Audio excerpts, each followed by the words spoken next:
Good day, everyone.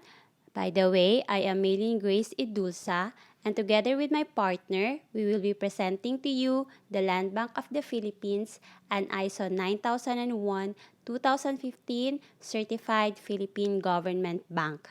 And by the end of this report, we will be able to first define ISO and identify its purpose, to ascertain who issues the certification, to distinguish types, kinds of ISO standards, to present an overview of Land Bank, and lastly, to discuss its bank, principles, and bank processes anchored to ISO standard. First, what is ISO? ISO is an international standard setting body composed of representatives from various national standards organizations. It is an independent, non-governmental international organization with a membership of 165 national standard bodies. The name of the organization differs in French and in Russian. That's why ISO is not an acronym.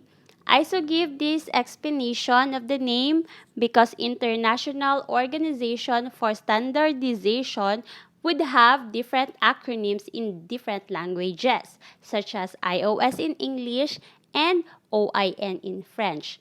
That's why the founders decided to give it the short form ISO. ISO is derived from the Greek word isos, meaning equal. Whatever the country, whatever the language, the short form of the name is always ISO.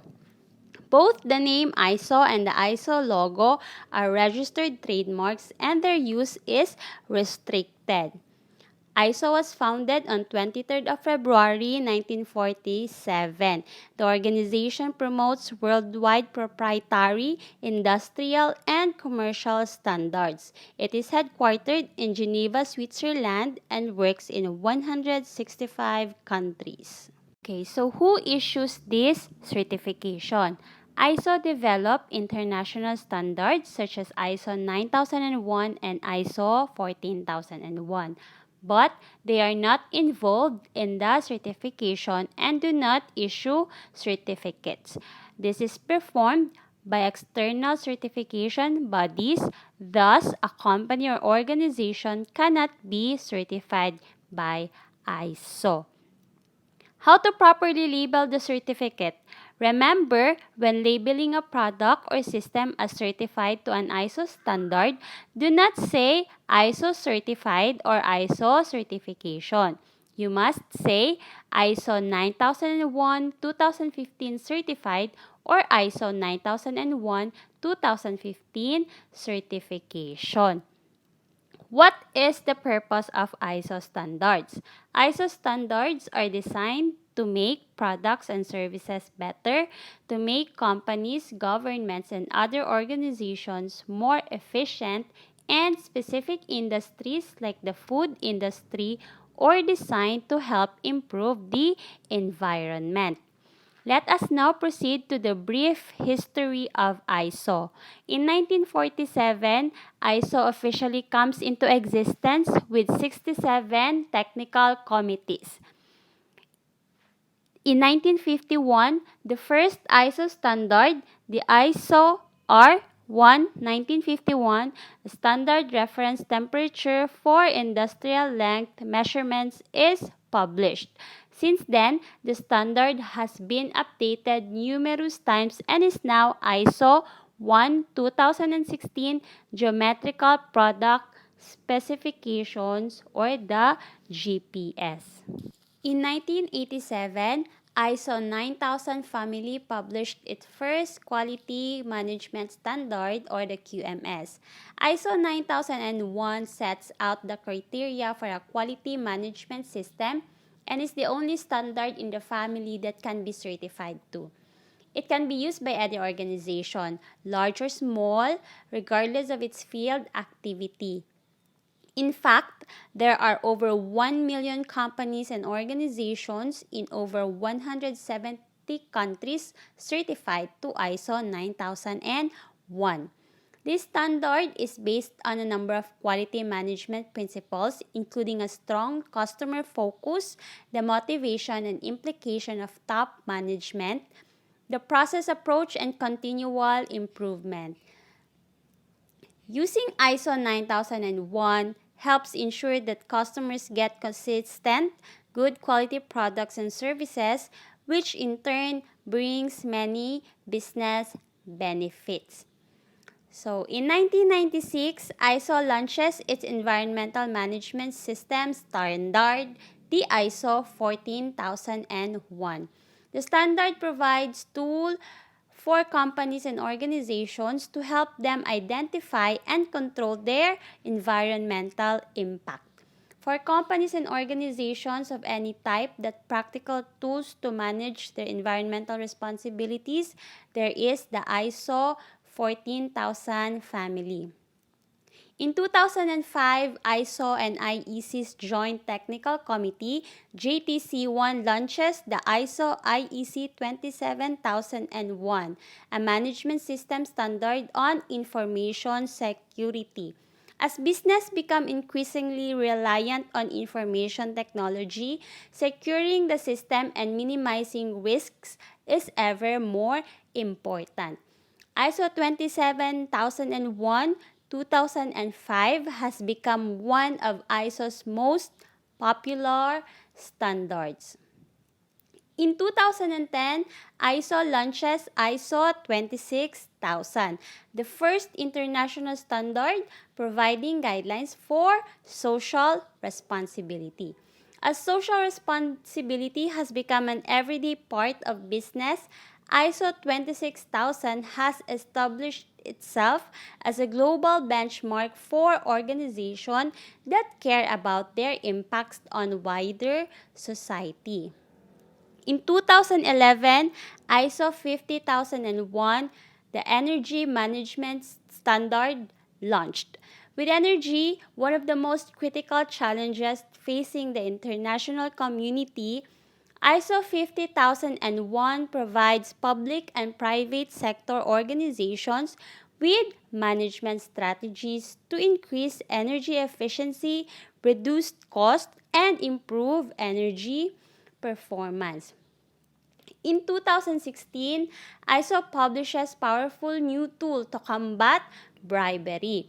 ISO 37001, it is the first international anti-bribery management system standard designed to help organizations combat bribery risk in their own operations and throughout their global value chains.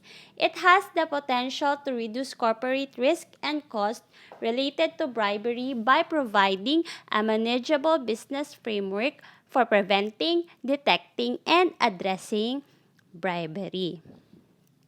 And lastly, in 2018, ISO publishes International Standard for Occupational Health and Safety. ISO 45001 2018 Occupational Health and Safety Management Systems Requirements with Guidance for Use is a new international standard designed to help organizations of all sizes to reduce workplace injuries and illnesses around the world.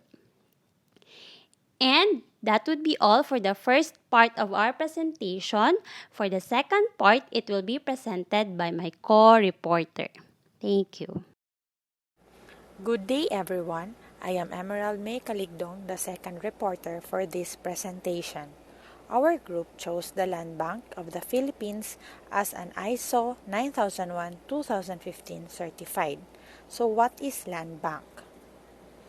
The Land Bank of the Philippines is a government financial institution that strikes a balance in fulfilling its social mandate of promoting countryside development while remaining financially viable. Land Bank was established on August 8, 1963 as part of the Agricultural Land Reform Code, a program of land reform in the Philippines. It was to help with the purchase of agricultural estates for division and resale to small landholders and the purchase of land by the agricultural lessee. Further, Land Bank pursues its commitment to quality and environmental sustainability through the adoption of an integrated quality or the ISO 9001-2015 and environmental ISO 14001-2015 management systems or IMS in its strategy, and to be at par with world-class organizations in its operations. The consolidation into an IMS was approved in October 2016 and was specifically aimed to integrate two or more management systems into a cohesive single system that will harmonize good practices from the ISO standards. The IMS framework also intends to reduce cost by combining training and certification audits and maximize the gains from previous certification undertakings with emphasis on risk-based thinking. Notable good points cited in the audit are well-established strategic goals and medium-term plans and commendable level of compliance to legal and regulatory requirements. With this, Mr. Renato V. Navarrete, Chairman and President of CIP, confirmed the bank's certification to ISO 9001-2015 and ISO 14001-2015 through a formal communication on December 9, 2019. Certification International Philippines, or the CIP, was designated via a proper procurement process as the bank certifying body. Thus, Land Bank conforms with ISO 9001-2015 for the scope of activities, provision of sustainable banking products and services involving branch banking, lending, agrarian, trust, treasury, and support operations. The Land Bank QMS Program.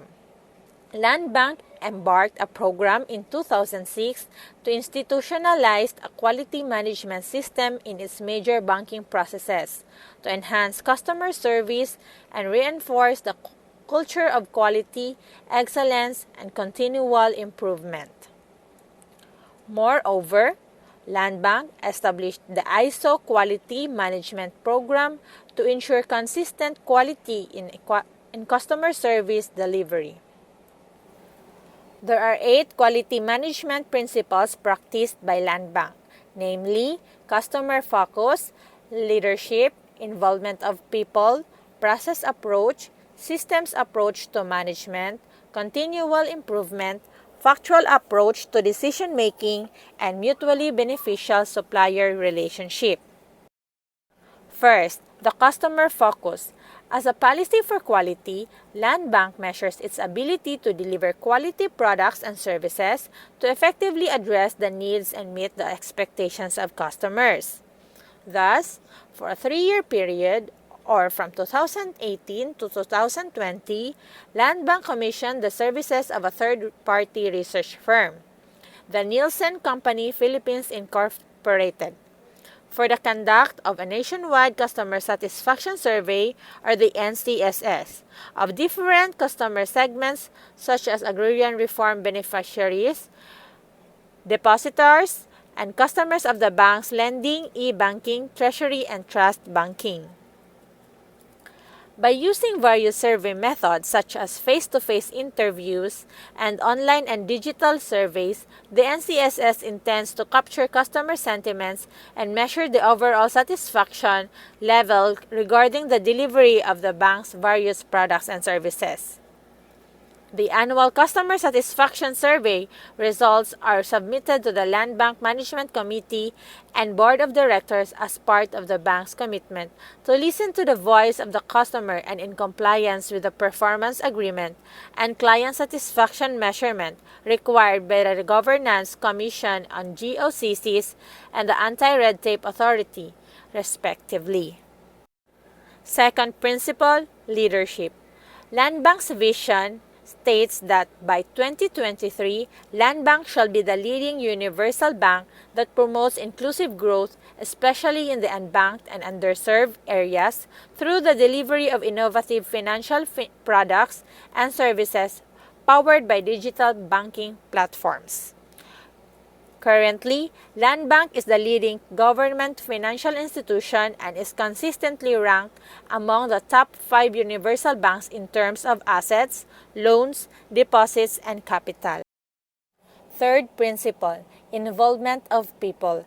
Among the bank's initiatives for work improvement through employee participation is the Quality Circles program, or the QCP. As the QCP produces projects that further increase the bank's efficiency and competitiveness while constantly improving employee morale, it hopes to further develop solution-driven and quality-oriented individuals who will each contribute to the bank's growth and success. Fourth principle is the process approach. Land Bank Quality Circle projects are focused on reduction of turnaround time, retrieval time, elimination of non-value-adding days, enhancement or streamlining of processes, improvement of tools, resource optimization, and improvement of knowledge, among others. Further, among the best practices in Land Bank are the clear and defined business processes and continual improvement of existing transactions and processes. Fifth principle is the systems approach to management. First, for economic development. As an industry leader in climate finance in the Philippines, Land Bank has been accredited as the country's first direct access entity, or the DAE, to the Green Climate Fund, or the GCF. The bank's new role will provide access to available funding for projects that seek to support mitigation and adaptation actions that will address climate change impacts in the Philippines. Land Bank's corporate social responsibility. This embodies its commitment to the institution's social mandate with programs and activities that contribute to a better, safer, and more progressive society, redounding to an improved quality of life for people of the present and future generations. Land Bank also extend loans that contribute indirectly in alleviating poverty. Recently, in Davao City, Land Bank under SPEED program extend loans to finance transport cooperatives and corporations, acquire new PUV units compliant with the Philippine National Standard specifications set by the DTI for the Public Utility Vehicle Class 2 and Class 3. Next, anti-corruption. Land Bank ranked third among GOCCs, which shows the bank's strong governance structure, particularly with the way its board performs its responsibilities, how it relates with its stakeholders, and the manner it discloses relevant information. Third, environmental protection. Land Bank's pollution control officers prepare and submit reports to the DENR and related agencies. They facilitate environment-related permits and their renewal, such as discharge permits, permit to operate generator sets, and etc., and assist Land Bank in its effort to be compliant with the national and local environmental regulations. Fourth, employee development. Land Bank embraces diversity as it addresses various marginalized sectors. Women outnumber the men 2-1 in the bank. Its employee demographic breakdown show a robust pool of both young and senior talents that will sustain the institution, providing the necessary mechanisms that manages and evaluates the bank in the long term. Fifth, stakeholder relations. As it continuously seeks to improve how to better understand its customers, it also needs to more closely consider their needs by firstly learning how to connect with them and creating authentic relationships through customer care hotlines that are open 24/7. Sixth principle is the continual improvement. Last 2020, Land Bank planned to institutionalize the IMS framework that encompasses the QMS and EMS standards. Land Bank recognizes the need to be a dynamic and agile organization by embedding a high-performance culture. As such, the bank will continue to benchmark and adopt global best practices in its operations. The EMS approach helps create the standard for the bank to attain its business goals and mission. Seventh, it's the factual approach to decision making. Land Bank make effective decisions based on data analysis and information. It can be shown on the figures stated on the screen. And the last but not the least, the eighth principle, the mutually beneficial supplier relationship. Land Bank recognizes its interdependency towards its suppliers, and a mutually beneficial relationship enhance the ability of both to create value. Hence, Land Bank acknowledges the need to give premium on quality customer service is of utmost importance among branch frontliners of Land Bank. This is why QMS is not treated by Land Bank as an additional responsibility but an ongoing concern to improve overall customer service. Above all, ISO contributes to all the sustainable development goals of every organization. That would be all. Thank you.